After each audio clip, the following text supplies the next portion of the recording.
Hello students, today we'll start 9th class chapter 1 exercise 1.5.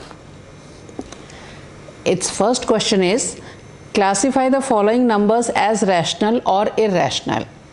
So its first part is 2 minus root 5. Say if it is rational or irrational. So consider our property that the sum or difference of any rational or irrational number is always irrational number.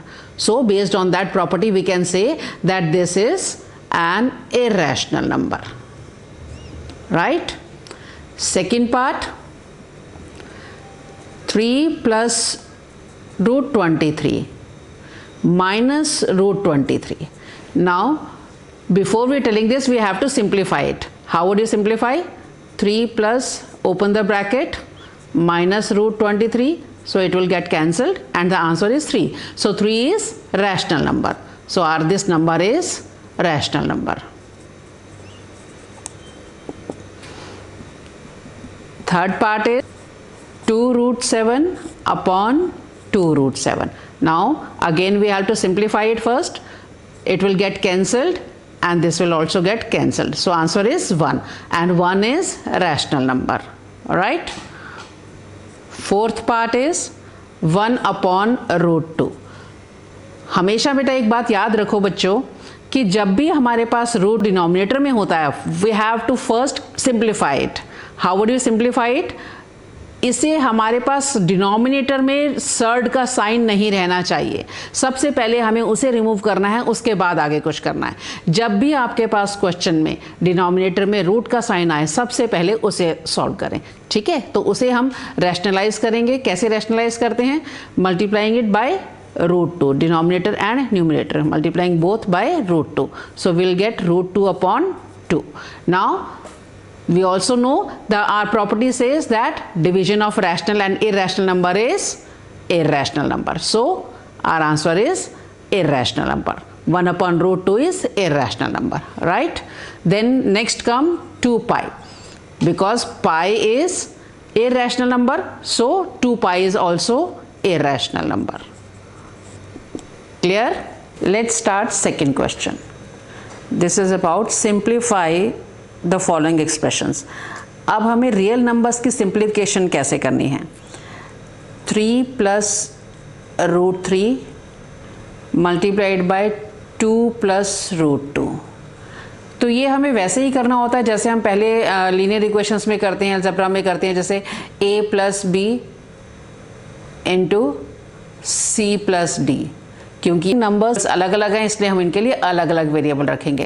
तो किस तरह से हम multiply करते हैं binomial to binomial? ये binomial हो गया हमारा, ये भी बाइनोमियल हो गया क्योंकि इसमें भी 2 टर्म्स हैं. तो हम कैसे मल्टीप्लाई करेंगे? पहले 3 को 2 से, फिर 3 को रूट 2 से, देन रूट 3 को 2 से और फिर रूट 3 को रूट 2 से. तो वैसे ही हम मल्टीप्लाई करेंगे. पहले 3 को हम इन दोनों से कर लेते हैं, या आप इसको इस तरह से भी कर सकते हैं. 3 multiplied by 2 plus root 2, then plus root 3 multiplied by 2 root 2. इसे सिंप्लीफाई कर लेते हैं. 3 2 6 प्लस, अब यहाँ पर हमने इसको एक वेरिएबल मान लो आप, जैसे 3 इंटू एक्स या 3 इंटू ए. तो हम कैसे मल्टीप्लाई करेंगे? 3 इंटू ए क्या होता है? 3a. तो ये हो जाएगा 3 रूट 2. अब इसी तरह से ही ये अलग वेरिएबल है, ये अलग वेरिएबल है, तो वही बात हो गई. जैसे 2 इंटू रूट 3, ये x है और ये 2 है तो 2x हो जाएगा, तो 2 रूट 3. जैसे हम वेरिएबल को हमेशा न्यूमरल के बाद में लिखते हैं वैसे ही ये नंबर भी, सर्ड भी हमेशा होल नंबर के बाद आती है. नाउ रूट 3 इंटू रूट 2, तो ये सर्ड्स में आपस में मल्टीप्लाई, नंबर्स मल्टीप्लाई हो जाते हैं. Root 6, root 3 into root 2 root 6. अब इसमें कोई भी लाइक टर्म्स नहीं है, सब अलग अलग है, तो यही हमारा आंसर हो जाएगा. ठीक, अगर कोई लाइक टर्म्स होती तो हम उसको ऐड कर देते, लेकिन यहाँ कोई लाइक टर्म्स नहीं है तो ये हमारा आंसर रहेगा. Right. Second question, second part इसका 3 plus root 3 multiplied by 3 minus root 3. तो यहाँ आप इसको इसी तरह से भी मल्टीप्लाई कर सकते हो, बाइनोमियल टू बाइनोमियल, या फिर अपनी प्रॉपर्टी याद करो, a plus B into A minus B. क्योंकि यहाँ पे सेम वेरिएबल है तो यहाँ पर a3 है तो यहाँ पर भी हमारा a रहेगा. यहाँ पर रूट 3 हमने b लिया तो यहाँ पर भी रूट 3b. तो a plus B into A minus B क्या होता है? a square minus B square, यानी 3 स्क्वायर माइनस रूट 3 स्क्वायर। तो ये क्या हो जाएगा, 3 3 9 और रूट 3 का स्क्वायर ये कैंसिल हो जाएगा 3, दैट इज इक्वल टू 6। तो हमारा आंसर हो जाएगा 6। Third part, root 5 plus root 2 whole square. Again हमारी वही प्रॉपर्टी रहेगी, a plus B whole square. क्या होता है ये, a square plus B square plus 2ab, right. तो उसी तरीके से करेंगे, root 5 square plus root 2 square plus 2 into root 5 into root 2। इसे सिंप्लीफाई कर लेते हैं, स्क्वायर और रूट 2 का साइन कैंसिल हो जाता है, 5 प्लस 2 प्लस, अब ये रूट को पहले मल्टीप्लाई कर लेंगे सर्ड्स वाले नंबर को, 5 2 10, यानी कि सर्ड 10 रूट 10, और ये 2 साथ में अलग से 2 रूट 10, ठीक। तो ये 5 प्लस 2 7 हो जाएगा, 7 प्लस रूट 10, ठीक। ये हमारा answer. Now fourth part of second question, simplify root 5 minus root 2 into root 5 plus root 2। यहाँ वही प्रॉपर्टीज चलती हैं बेटा जैसे हमने पहले की हुई है लीनियर इक्वेशंस में, a plus B into A minus B, A plus B whole square, A minus B whole square क्या होता है, उसी तरीके से हम इसको सॉल्व करते हैं। अब यहाँ पर भी हो गया हमारा a minus B into A plus B. तो ये क्या प्रॉपर्टी है हमारी, a minus B into A plus B. इसको हम बाइनोमियल टू बाइनोमियल भी मल्टीप्लाई कर सकते हैं, और जहां हमारी प्रॉपर्टी यूज होती हो, क्योंकि प्रॉपर्टी से हमारा क्वेश्चन इजी हो जाता है, it makes our answer easier, right. तो it will be a square minus B square. तो हम यहाँ पर सॉल्व कर देंगे, root 5 square minus root 2 square, that is 5 minus 2, that is 3। Clear. Now come to question number 3। अब ये हमारा थ्योरी का क्वेश्चन है, recall pi is defined as the ratio of the circumference of a circle to its diameter. अब ये कैसे हैं, pi की वैल्यू क्या है, they are saying pi is the ratio of circumference to the diameter of a circle. अब ये कैसे आता है, ये पाई की वैल्यू कैसे निकलती है, सर्कमफ्रेंस ऑफ सर्कल क्या होता है, दैट इज 2πr, ठीक है। अब अगर यहाँ से पाई की वैल्यू निकालें तो 2r जो होगा वो नीचे इधर आ जाएगा, तो 2r क्या है, दैट इज डायमीटर, ठीक। तो यहाँ से पाई की वैल्यू हमारी आ जाती है सर्कमफ्रेंस अपॉन डायमीटर। तो वो यही कह रहे हैं कि अगर पाई जो है वो रेशो में आता है, सर्कमफ्रेंस और डायमीटर की रेशो है, तो हम इसे इर्रेशनल नंबर क्यों मानते हैं। इर्रेशनल नंबर इसलिए मानते हैं क्योंकि जब हम लेंथ मेजर करते हैं, सर्कमफ्रेंस मेजर किया या डायमीटर मेजर किया, तो हमें कई बार इस तरह से भी आ सकता है कि लेंथ इतनी आए जितना कि ये रूट 2 की वैल्यू है। हमने रूट 2 मार्क किया ना नंबर लाइन पर, तो वो स्केल पर रूट 2 की वैल्यू भी तो आ सकती है डायमीटर में। तो इसीलिए इसमें ऐसा कोई कॉन्ट्रडिक्शन नहीं है कि पाई जो है वो रैशनल नंबर है, पाई इज इर्रेशनल नंबर, क्यों, बिकॉज डायमीटर की लेंथ भी इर्रेशनल नंबर में आ सकती है, right. Now question number 4, represent root 9.3 on number line. ये हमने पहले भी किया था, उसमें हमने इर्रेशनल नंबर को किया था, इसमें हमारा डेसिमल में इर्रेशनल नंबर है। अगर हम उसको नंबर लाइन पर करना होगा तो हम कैसे करेंगे, तो इसके स्टेप्स मैं आपको बताती हूँ।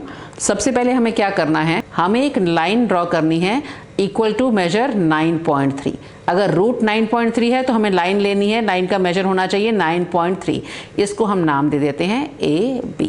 अब हमें क्या करना है, इसके आगे 1 सेंटीमीटर की हमें लाइन लेनी है, ये है आपका 1 यूनिट, ठीक। अब हमें क्या करना है, थर्ड स्टेप, AC का मिड पॉइंट लेना है, find out the mid point of AC, right. ये हमारा सपोज यहाँ पे हमारा मिड पॉइंट आ जाता है, इसे हम नाम दे देते हैं O। अब हमें इतनी रेडियस लेके, OA रेडियस लेके यहाँ से एक सेमी सर्कल ड्रॉ करना है, राइट। अब हमें क्या करना है, नेक्स्ट स्टेप, अब हमें B पर एक परपेंडिकुलर ड्रॉ करना है, और वो परपेंडिकुलर सीधा इस हमारे आर्क को कट करना चाहिए, ठीक है। अब इसका नाम हम दे देते हैं D। आपको स्टेप समझ में आए? सबसे पहले हमें जो नंबर हमें नंबर लाइन पर मार्क करना है उतना ही, जैसे रूट 9.3 है तो 9.3 के मेजर की लेंथ हमें यहाँ पर ड्रॉ करनी है, एक लाइन 9.3 की लेनी है। उसके बाद 1 सेंटीमीटर आगे लेना है, उसके बाद उसका मिड पॉइंट निकालना है, फिर उस मिड पॉइंट को रेडियस लेकर AO और OC इसकी रेडियस से हमें एक आर्क सेमी सर्कल बनाना है, राइट। और फिर B पर हमें एक परपेंडिकुलर ड्रॉ करना है जो कि इस सेमी सर्कल को कट करेगा D पर, ठीक। नाउ वील जॉइन OD को हम ज्वाइन कर देते हैं, ठीक। अब हमें क्या करना है, सबसे पहले हम अपने लाइंस के मेजरमेंट निकाल लेते हैं कि ये हमारे पास जो राइट एंगल ट्राइंगल आया, राइट एंगल ट्राइंगल जो आया है OBD, इसके मेजरमेंट्स क्या क्या हमारे पास हैं, इसमें से तीनों साइड्स की मेजरमेंट में से कौन कौन सी मेजरमेंट हमारे पास आ सकती हैं, ठीक है। तो यहाँ पर हम देखते हैं कि OC जो हमने लिया था, OC is equal to OD is equal to OA, क्योंकि ये तीनों रेडियस हैं तो ये तीनों लाइन्स इक्वल हो गई। अब इसका मेजरमेंट कितना है, 9.3 + 1/2, ठीक है ना, यानी कि 10.3/2। ये हमारा ये तीनों लाइंस का मेजरमेंट इक्वल आ जाएगा, राइट। अब उसके बाद हमारे पास इस ट्रायंगल में क्या है, OB। अब OB कितना है, OB निकालने के लिए हमें क्या, अगर हमें इस लाइन में से हमें AB की लेंथ मालूम है, AB में से अगर हम AO माइनस कर देते हैं तो हमारे पास OB आ जाएगा। तो OB is AB minus AO। तो ये AB कितना था हमारे पास, 9.3, ठीक है। और उसमें से AO कितना है, AO हमने अभी निकाला 10.3/2। तो ये कितना आना चाहिए, इसका हम एलसीएम ले लेंगे, 18.6 माइनस 10.3/2, तो ये आ जाता है हमारे पास 8.3/2, ठीक। तो हमारे पास दो साइड्स आ गई, OD आ गया, OB आ गया। अब हमने DB निकाल लेना, पाइथागोरस थ्योरम से हम DB निकाल लेंगे। DB square is equal to OD square minus OB square, क्योंकि हमारे पास ये दोनों साइड्स हैं। OD कितना आया था हमारे पास, 10.3/2, और OB कितना आया था, 8.3/2 स्क्वायर, इसका स्क्वायर। अब हम इसे कैसे सॉल्व करेंगे, अगर आप इसको 10.3 का स्क्वायर 2 का स्क्वायर करोगे तो बहुत लेंथी हो जाएगा। तो हम यहाँ पर प्रॉपर्टी यूज करेंगे, A square minus B square क्या होता है, A plus B into A minus B। तो वो प्रॉपर्टी यूज कर लेंगे, यानी कि 10.3/2 माइनस 8.3/2 इंटू 10.3/2 प्लस 8.3/2, ठीक। अब 10.3 माइनस 8.3 क्या है, 2/2 क्या होगा, 1, ठीक। 10.3 प्लस 8.3 कितना होगा, 18.6/2। तो ये कितना हो जाएगा, 18.6/2, इसको कैंसिल करेंगे तो 9.3 आ जाएगा। तो 9.3 इंटू 1 दैट इज 9.3, यानी कि DB square is equal to 9.3। तो DB कितना होगा, DB square is equal to 9.3। So DB is equal to √9.3। तो हमारे पास DB की लेंथ जो आती है ये आ जाएगी 9.3, √9.3। अब हमें क्या करना है, हमें इसको रेडियस लेकर, DB को रेडियस लेकर हम यहाँ पर आर्क लगाएंगे। इसको हम थोड़ा सा बढ़ा देते हैं ताकि अगर कहीं पॉइंट आगे आएगा तो। अब हम DB को रेडियस लेकर यहाँ आर्क लगाएंगे, जहाँ पर भी ये जाएगा ये पॉइंट, ये लेंथ जो होगी हमारी E जो अभी हमारे पास BE जो होगा ये हमारी लेंथ होगी नंबर लाइन पर √9.3। हम B को 0 मार्क कर लेंगे, ठीक है। तो B से E तक ये जो लेंथ है नंबर लाइन पर हमारी √9.3 आ जाएगा, राइट। इसको आप 1-2 बार प्रैक्टिस करोगे तो आपको ये समझ में आ जाएगा, और ये एग्जाम में ज़रूर आता है, ये बहुत इंपॉर्टेंट क्वेश्चन है, इसीलिए आप अभी से इसकी प्रैक्टिस कर लो। 2 बार 3 बार 4 बार करो, अपने आप आपको स्टेप समझ में आ जाएंगे और अच्छे से हो जाएगा। जो क्वेश्चन डिफिकल्ट लगता है उसी को तो हमें बार बार करना है, जो ईजी है वो तो आ ही जाता है। तो इसीलिए ये क्वेश्चन अगर आपको थोड़ा सा डिफिकल्ट लगे, स्टेप्स आपको ज़्यादा हैं, तो आप इसको 3-4 बार प्रैक्टिस करो। आप इस वीडियो को बार बार देख लो, नहीं तो आपकी बुक में भी गिवन है स्टेप्स, अगर आपको वहाँ से नहीं समझ में आए तो यहाँ से देख लो। तो 3-4 बार करोगे तो आपका परफेक्शन आ जाएगा इस क्वेश्चन में और आपके फुल मार्क्स आएंगे, ठीक। चलिए अब पहुंचते हैं question number 5। Rationalise the denominators of the following. Rationalise का मतलब क्या होता है, अभी बताया था। रैशनलाइज का मतलब है कि हमें डिनोमिनेटर में रूट का साइन खत्म करना है, वहां से हमें हटाना होता है, क्योंकि आगे कुछ भी हमें सॉल्व करना हो तो हमारे पास डिनोमिनेटर में रूट का साइन नहीं होना चाहिए, तो हमें उसको रिमूव करना है। वो कैसे करना है, उसका क्या तरीका है, देखिए। सबसे पहला क्वेश्चन है 1/√7। अब डिनोमिनेटर में से रूट का साइन हटाने के लिए हमें क्या करना होता है, हमें इसका परफेक्ट स्क्वायर बना दें। हम या तो परफेक्ट स्क्वायर बना दें या फिर इसको इसी नंबर से मल्टीप्लाई कर दें। जैसे √7 है तो √7 को हम न्यूमरेटर से भी मल्टीप्लाई कर देंगे और डिनोमिनेटर से भी। क्यों ऐसा करेंगे, ये देखो, ये हो गया √7 और ये हो गया √7 का स्क्वायर। ठीक है, अब क्योंकि 7 स्क्वायर और रूट कैंसिल हो जाता है तो इसका सर्ड का साइन जो है वो हट जाएगा, तो हमारे पास आंसर आ जाएगा √7/7। तो ये रैशनलाइज हो गया, यानी हमारा सर्ड का साइन न्यूमरेटर में हो सकता है बट डिनोमिनेटर में नहीं होना चाहिए। ठीक, सेकंड पार्ट 1/√7 - √6। अब यहाँ पर मोनोमियल था, सिंगल टर्म थी, यहाँ पर 2 टर्म्स आ गई। तब हम कैसे करेंगे, तब भी हम वैसे ही करेंगे, अपनी प्रॉपर्टी याद करेंगे। √7 - √6 इसका स्क्वायर कैसे हो सकता है, यहाँ पर अगर हम इसको a - b लें तो a - b को a + b से अगर हम मल्टीप्लाई करते हैं तो हमारे पास ये आ जाएगा a² - b², यानी कि इन दोनों का ही स्क्वायर जो है वो हो जाएगा और रूट का साइन खत्म हो जाएगा। तो हम यहाँ यही प्रॉपर्टी का यूज करते हैं। √7 - √6 है तो हम इसको मल्टीप्लाई कर देते हैं √7 + √6 से, और डिनोमिनेटर को भी कर देते हैं √7 + √6 से। ये ध्यान रहे क्योंकि हमें न्यूमरेटर और डिनोमिनेटर दोनों को ही मल्टीप्लाई करना है, इक्विवेलेंट फ्रैक्शन रखनी है ना, उसकी वैल्यू नहीं चेंज होनी चाहिए। ठीक है, तो यहाँ पर आ जाएगा √7 + √6 upon a - b × a + b is √7² - √6²। तो ये हमारा हो जाएगा, ये और ये कैंसिल और ये कैंसिल, तो √7 + √6 अपॉन 1, 7 - 6 अपॉन 1, तो that is √7 + √6, right. Third part, आप एग्जाम्पल्स, आज मैंने आपको एक्सरसाइज करवाई है, आप इसमें जो एग्जाम्पल्स गिवन हैं वो अपने आप करो, सॉल्यूशन मत देखो, सिर्फ क्वेश्चन नोट करो और खुद करो। अब हमें यहाँ पर क्या करना चाहिए, √5 + √2 है, यहाँ पर √7 - √6 था तो हमने प्लस बीच में साइन चेंज कर दिया था ताकि हमारी a - b × a + b हो जाए। अब a + b है तो a - b से मल्टीप्लाई कर देंगे तो प्रॉपर्टी तो वही रहेगी। अब हम इसको मल्टीप्लाई कर देते हैं √5 - √2 से अपॉन √5 - √2, तो यहाँ this into 1 √5 - √2 upon a² - b², यानी √5² - √2², स्क्वायर एंड रूट कैंसिल, हमारा आंसर आ गया √5 - √2 upon 5 - 2 3। This is our answer, right. चलिए नाउ फोर्थ पार्ट 1/√7 - 2।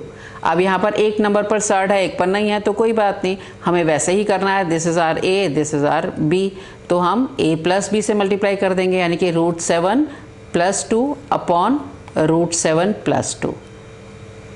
ठीक, तो क्या आंसर आएगा, √7 + 2 × 1 दैट इज √7 + 2 और अपॉन a² - b², तो ये √7 + 2 अपॉन रूट और स्क्वायर कैंसिल, 7 - 2 का स्क्वायर इज 4, तो हमारा आंसर आ जाता है √7 + 2 अपॉन 3।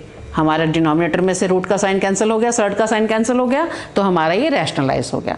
अब हम इसको आगे सॉल्व कर सकते हैं कहीं पर भी, किसी भी क्वेश्चन में। अभी तो सिर्फ ये एक पार्ट है, आगे आपका ये जो पूरा क्वेश्चन है अभी आगे चल के ये एक क्वेश्चन का पार्ट होगा, तो आपको पहले इसे रैशनलाइज करना होगा फिर उसको आगे सॉल्व करना होगा।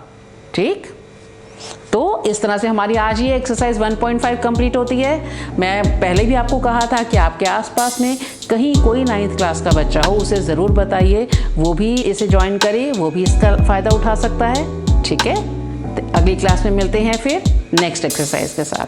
Thank you.